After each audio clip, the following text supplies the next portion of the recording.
It's my biggest. And then obviously my own brand, We Were What. What's some bad advice that you got along the way as you've been growing? Bad advice? Bad advice. Some things that you look back and like, oh, like that was not good advice. Because there's a lot of people that are trying to do what you have done now. Yeah, I think that delegating is extremely important, but there's a level to delegating and stepping away that I think there's a balance that needs to be found where you're not too removed from any major decision making in your own company, at least. And I think there was a time where I removed myself from part of the processes in my business that I then saw the effect of. And so needing to stay involved on at least very high level executive decisions and having an approval process with certain parts of my company was really important. So while I get the advice to delegate, and that is really important all the time, there's a certain aspect of control that as a perfectionist and someone who knows what's best for my company that I don't want to give up and will not give up. Give us an example of something that you delegated that you actually look back on and you're like, no. Okay. So for a certain point in the We Were What brand, I removed myself from fittings because we used a traditional fit model for them. And there was like a season, there was, I think, 3 seasons of collections that were just using a fit model where I wasn't as involved or didn't have approval over the final fits of some of the clothing.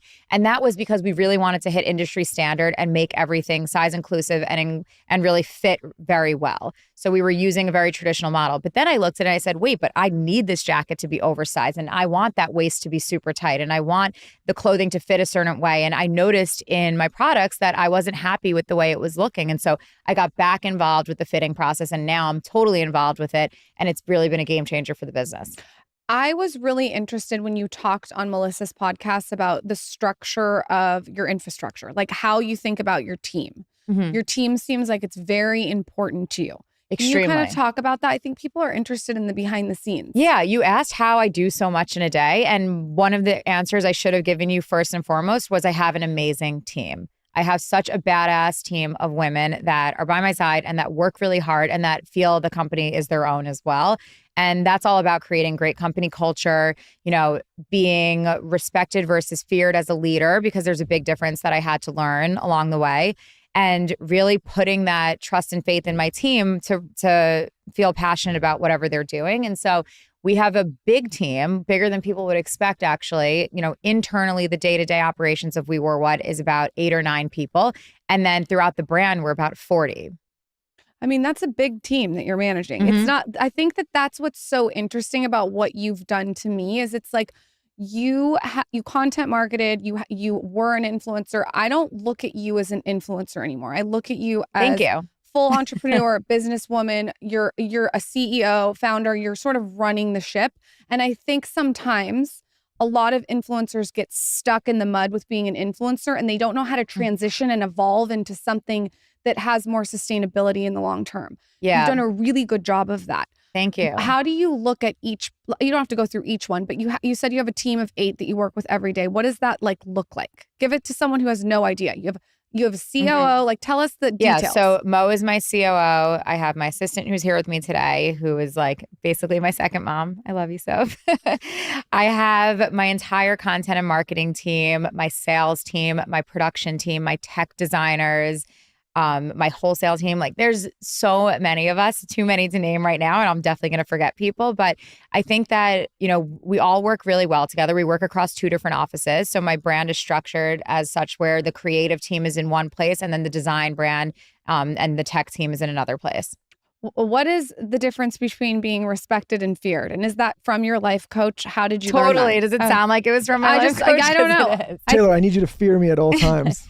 I mean, there's a big difference between being feared versus respected. And as a leader, you want to instill that, I'm your leader and certain things, this is the structure of the company and certain things need approvals and this and that. But I want you to feel comfortable coming to me with anything and feedback is welcomed. And finding that balance along the way with my attitude has really been, because I can come off pretty harsh sometimes. And I'm pretty dominating, I'm strong, but I have that soft side of me, and leaning into that soft side doesn't make me weak. It just makes me stronger, actually. And so learning how to lean into that, just like I do in my relationship with the feminine side, has been really helpful when finding that right dynamic with my team. I think when you're someone who is so time oriented. Like I feel like you're like me where you think your time is your currency. Totally. That Time is money for sure. So when you're giving feedback, and I have to work on this too, the feedback is sometimes so curt because I don't want to waste any time. Yes. But then I'm like, wait, I need to like do maybe a compliment sandwich or like a little True. softer. Compliment sandwiches are amazing. But I do that with you But I think sometimes. that that's a conversation that could take place where you like, I think you can sit down with people and just say it like that. Be like, hey, I'm not curt and I'm decisive and I'm not trying to be short with you, but time is this and we're all busy and we're all, trying to, I say all the time, like, does the meeting need to really be an hour, 45? No. Like, we can skip the pleasantries and do that later, but here and we gotta I'll get start shit done. meetings that way too. Like let's just, for the sake of time, for the sake of everyone's time, let's just start. And when I hire new people on my team, I always say to them, I text without punctuation. I will say things pretty blunt and clearly. And please know that that is not my attitude, that is not my tone, and that there is nothing meant by it other than let's just get this shit done. And I have to be very clear with my team. And I have, they'll go to Mo or they'll go to Jess, who's my brand director. I just hired my best friend as my brand director, which has been amazing. We have a friendship contract, and that is a whole other thing we should talk about. A friendship contract? Yes. Okay. Working with your best friend can be tough. We all know this. Sure. You work with your husband and wife. Like, you guys know it. How do you structure your day to get all of this done? And I mean, from a really micro level. Are you scheduling photo shoots on one day? Are you time batching? Are you taking calls one day? What's the structure of your flow look like? Yeah, I have a lot of weekly set calls. Like Monday's my busiest day and it's most of my board meetings. So it's my, touch base with my business partners or my Wellbell board meeting or whatever it may be. We basically from 9 a.m. to 6 p.m. have full back-to-back meetings scheduled, either every half hour on the half hour with either 10 or 15-minute breaks so that I can have time to eat or to drink water. To go pee, exactly. Or, every hour on the hour, depending on what the meetings need. And most of our meetings are held on Zoom now. And then I go between my offices across the street from my apartment. So I go back and forth all day. And my other office is very close. So I'm between a ton of places at once and handling a lot of different things and somehow finding time for content too. What's the behind the scene thing that you do that maybe people who follow you don't know when it comes to content or your clothing line? What's something that you do that Sophia would know that maybe someone who's listening? What do I do that people wouldn't know about?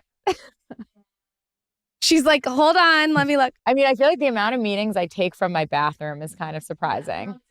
I'm on Zoom all day, but I'm in my bathroom getting ready half the time. So I won't get ready in the morning and then be done for the day and leave. I'll shower and then sit with a wet head on my first meeting and then hop onto my second meeting and be blowing my hair with an AirPod in or something like that. I will not just get ready and leave the bathroom. So I'll probably spend 3 hours a day just kind of standing in my bathroom with the laptop open. Are you doing your hair like this yourself? No, my Andy came over and did my hair today, but I can do my hair myself. I'm you pretty can good do your at it. hair like this.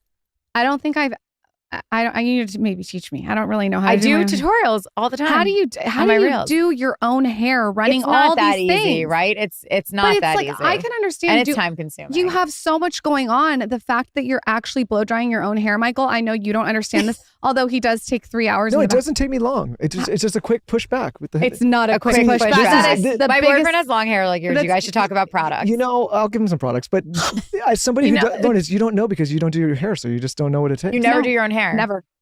Because I'll tell you why. It looks a why. little ratty after a while if we don't get somebody in. I don't wash my hair. I wash my hair till you're going to die twice a month. Twice a month? You're joking. No. Hey, by the way, I wash my hair twice a week, which I think is not a lot. Twice a month. But that is it's grown shocking. my hair. I don't wash my hair that often. Maybe once a week. Well, we're not talking about your hair. You have completely it's different good hair. We're talking about girls' hair. It's good. That is is natural oils. Twice. We're gonna have to talk about this more. It's the best tip ever. You wanna strip Everyone the hair is too much. overwashing their hair. That's crazy. And you know what I do? So I cold plunge and I dunk my head under and then I just wash it out with water. I don't put shampoo in it. Oh, so you're getting your hair wet more than I probably once get a it month. wet 3 or 4 times a month. But I'm washing it with soap and shampoo. I'm shocked right now. You should talk to my hairstylist. He's so You said it perplexed. gets a little ratty. I think I have a pretty good routine down. Twice a week, I think, is the perfect amount for your hair health. Okay, talk to us about your hair, your beauty, all your tips. Oh my goodness. Settle in, my Michael. hair has been quite the journey. I started out with pretty good hair in high school and growing up, but then once I moved into the city and started experimenting with everything fashion related, I dyed my hair blonde, I bleached it, I went balayage and gray and ashy blonde, and I did all the things, and I really damaged my hair in my 20s.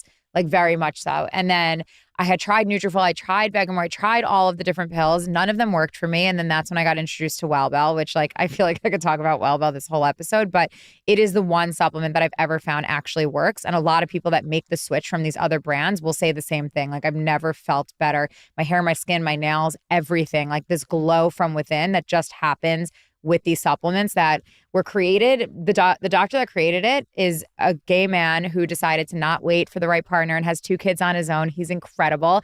And he created the supplement for his sisters, his 3 sisters who had postpartum hair loss, alopecia areata from stress.